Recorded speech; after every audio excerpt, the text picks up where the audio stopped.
Okay guys, today we're going to watch a video from Mobile Instinct channel. This is called Jeepers Creepers, the true crime story of Marilyn and Dennis Depue, like of stink, like Lepew. Let's just give a big shout out to all of my people in France, Germany, Canada, Australia, United Arab Emirates. I see y'all in my analytics. I didn't know you guys watched me over there, but no doubt. Algeria, Moldova, New Zealand. Shout out to my New Zealanders. Norway, and of course, the United Kingdom. I thank all of you guys and girls for tuning into the kid. Like the channel, share the video if you ride with the channel, subscribe to the channel, comment on the video, because you're going to anyway. And let's watch this vid.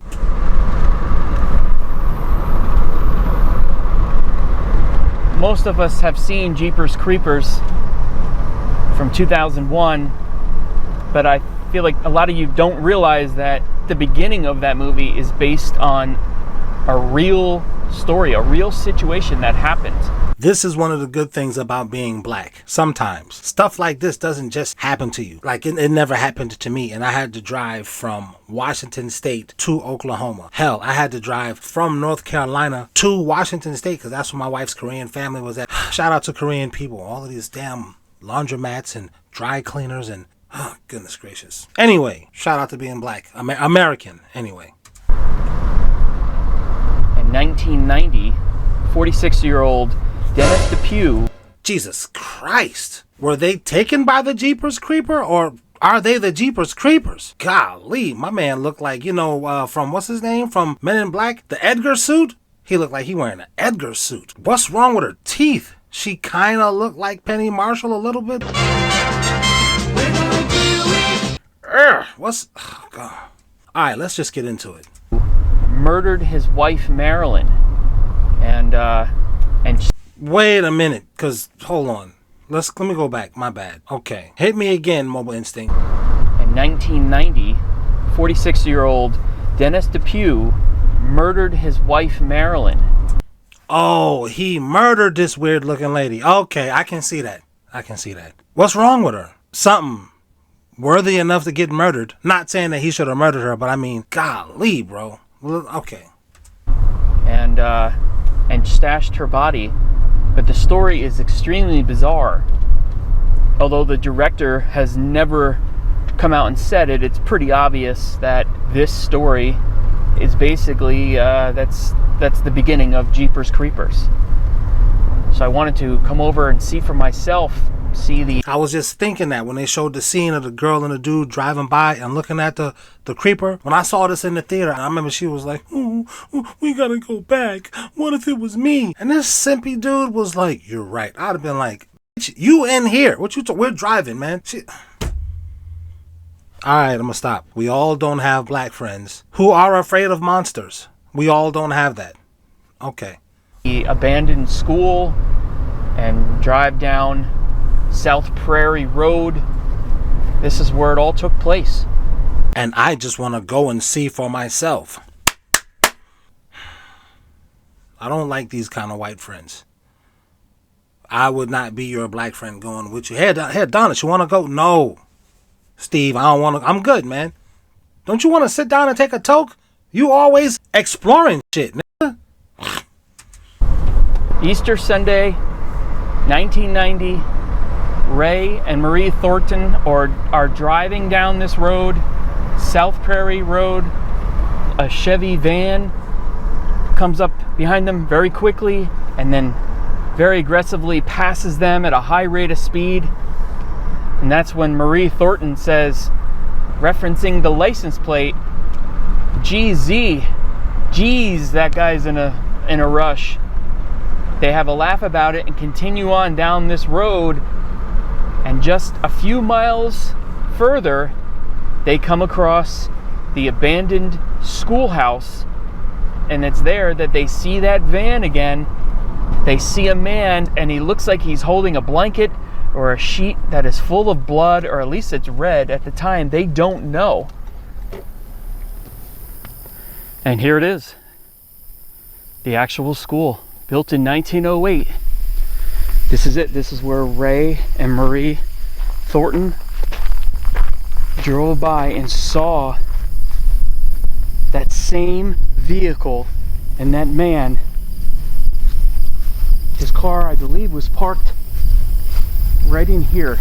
I believe this is where the big tank was. And he was somewhere. This has almost 5 million views from 2 years ago. Is this going to be a ghost adventure? Did this dude jump out and say, booga booga? I don't know what I was expecting, because I haven't seen this yet. So I'm watching it like you. So for those of you that's like, yo, tell some jokes. Come on, now, relax. I'm here. They see him with a blanket or a sheet. And that's right when Marie says, what is that? That man, he has a blood-soaked sheet or something. And they were like, look, we're not hanging around. Let's get out of here. Finally, the voice of reason, and don't keep saying they, is always the white woman. I'm sorry, white women. I'm sorry, baby. I don't mean you. I know you aren't just nosy. And that's what I was saying earlier. This was before the Karen era, when that girl was like, well, what if it was me? That, like, the Karen era was just coming in. So in the theater, I'm like, who is this stupid chick talking about? Let's go back. What if it were me? And who is this simpy dude? This is the guy that used to be the PC and the MacBook. I like those commercials. You played with my emotions and put that dude into this movie where he's a total simp?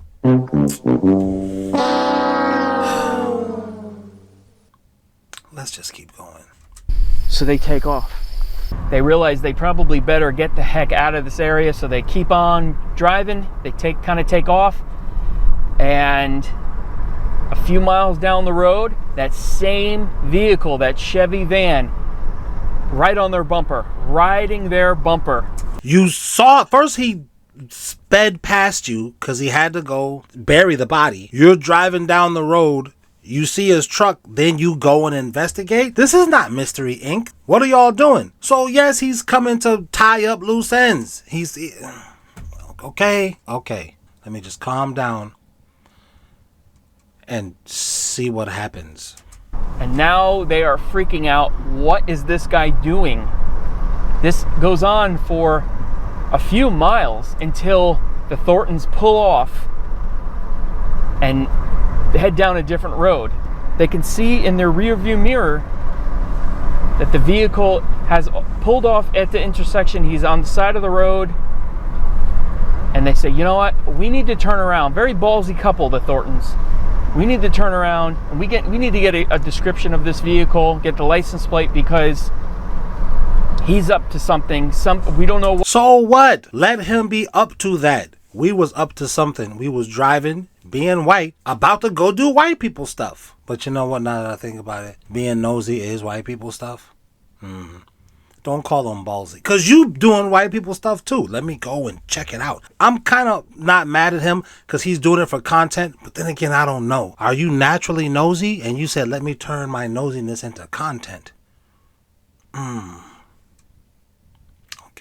What that whole thing was with the blanket. He was trying to put it into the ground. They turn around. They come back to the intersection. The van is still there. And that man is switching his license plates. The passenger door is open. And Marie Thornton can see that it is covered with blood. And they're like, we're out of here. They take off. Now you're out of here? Head back in the direction of the school. They want to go see what this guy was doing. They head back. They end up at the school again. Believe it or not, they get out. I don't believe it. But, believe it or not, they got out anyway. You need to get murdered. They need to see what this guy was stashing.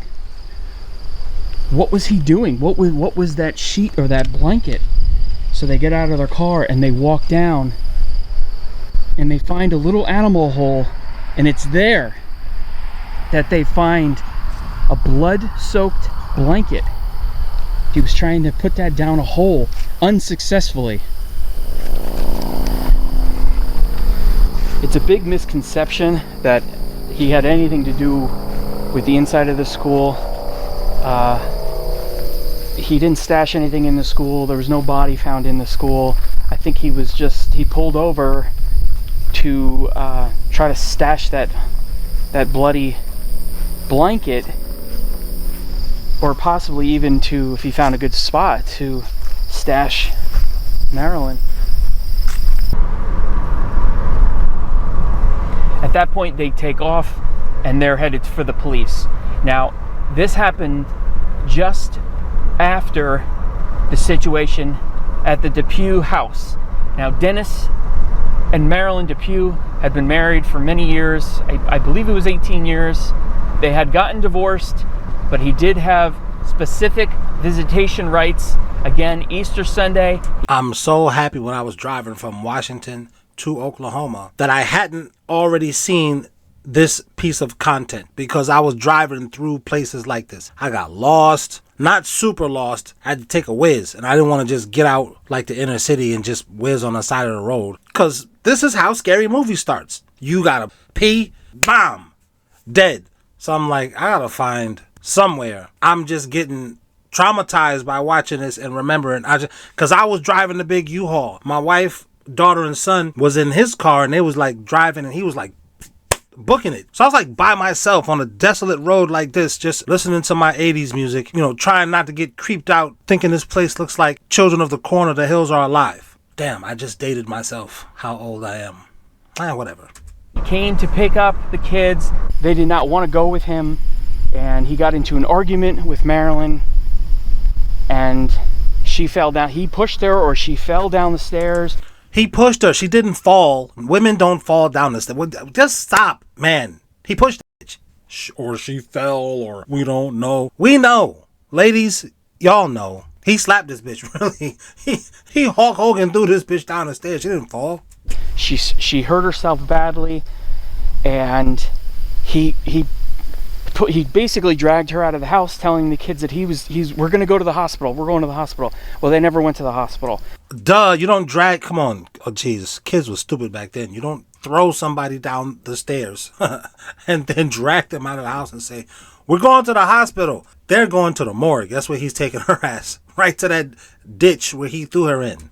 But one of the kids did run out of the house then and went to call the police. So the police had 2 separate calls, probably even at the time not even realizing it was the same person that they were calling about. So what happened was a day later they were looking for Dennis. He was gone. He disappeared, and it was a day later, not far from here, basically in between this school and where their house used to be. They found, I believe it was a town worker, a road worker, found Marilyn Depue's body on the side of the road, and she was recovered. She had been shot in the back of the head, most likely in the van, which is why it was so bloody in there. So once all that happened, for some time, family members and friends started receiving letters from Dennis, who was on the run and hiding. Strange letters with biblical inscriptions, basically justifying why he killed Marilyn, saying that she was turning his family against him, that he had lost everything. Dennis was gone for a year, and it was then that Unsolved Mysteries picked up the case. They actually showcased it. I believe it's season 3, episode 20, I think. I'll put it down below. Maybe I'll put a link to it because it's on YouTube.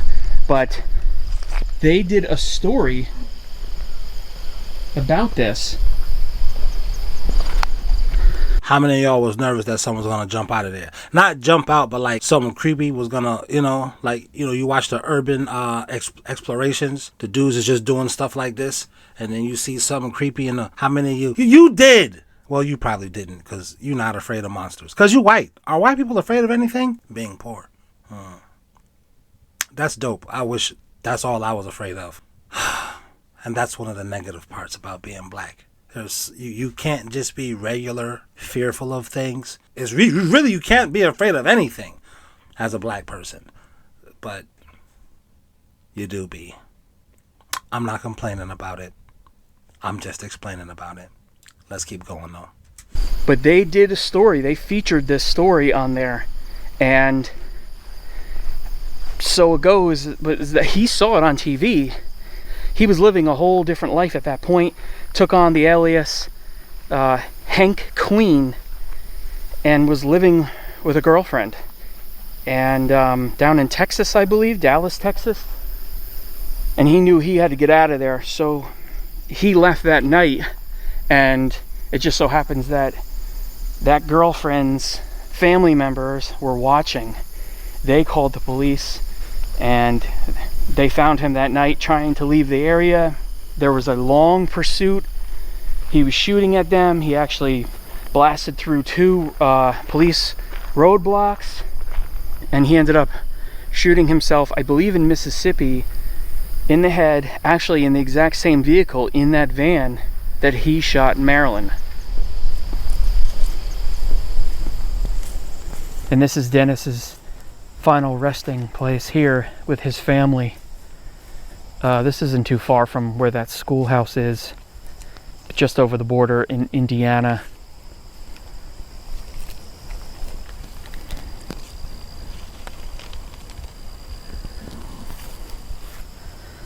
And I believe, yeah, so this is his mother and father.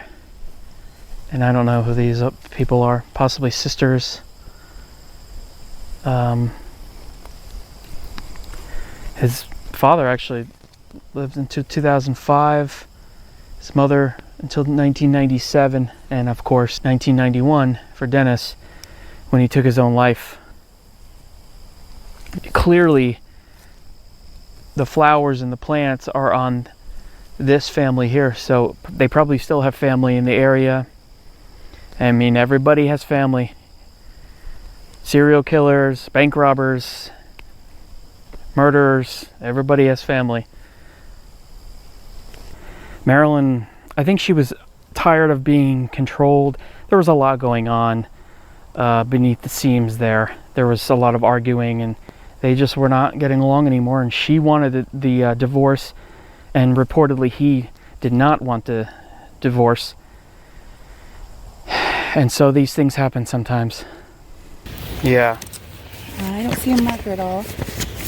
Whoa, that's a big thigh. Maybe that picture was closer to the honeymoon stage and she turned into this. But how would he have drugged this hippopotamus leg having lady out of the house if his wife turned into this? Maybe that's not what happened. Continue, Instinct.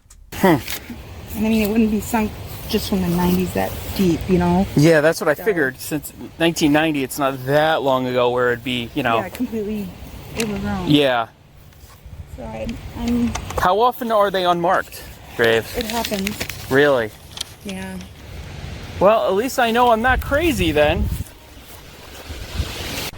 So anyway, I wanted to come out to the Oakland Hills Cemetery here, pay my respects to Marilyn. But I searched and searched and searched, visited the office a number of times, and eventually someone came out to try to track her grave down. We couldn't find it. And she's more or less certain that it's an unmarked grave. The chances are her family just could not afford, or maybe did not want, any kind of a plot or anything for her, any kind of a tombstone or headstone or anything. But she is pretty much right in this spot here. Just somewhere in the ground. In this general area. She's somewhere here. We think she's in this cemetery. I think she's here because the family still lives. She got killed over by here. This is where she is in this general plot. And that is the story of Dennis Depue, the murder of Marilyn Depue, and the inspiration, at least at the beginning, of Jeepers Creepers. Crazy story at the expense of Marilyn, of course. And wherever she is, I hope she's resting in peace. All right, I'm getting back on the road. Okay, shout out to Mobile Instinct for getting 4.8 million views out of this kind of low-key urban exploration video from 2 years ago. This was dope. You should subscribe to his channel. Should I do more of these? A lot of you said, yo, do some more of these. But then a few of you said, I don't care what you do, bro. Just put on some scary stuff. And with that, we'll see you next time. Thank you to my channel members. We said thank you. Ha! To my channel members. No diddy when I say member. Thank you. To my channel members. Fuck you if you're not a member. Nah, I'm just kidding. But seriously, join. Thank you.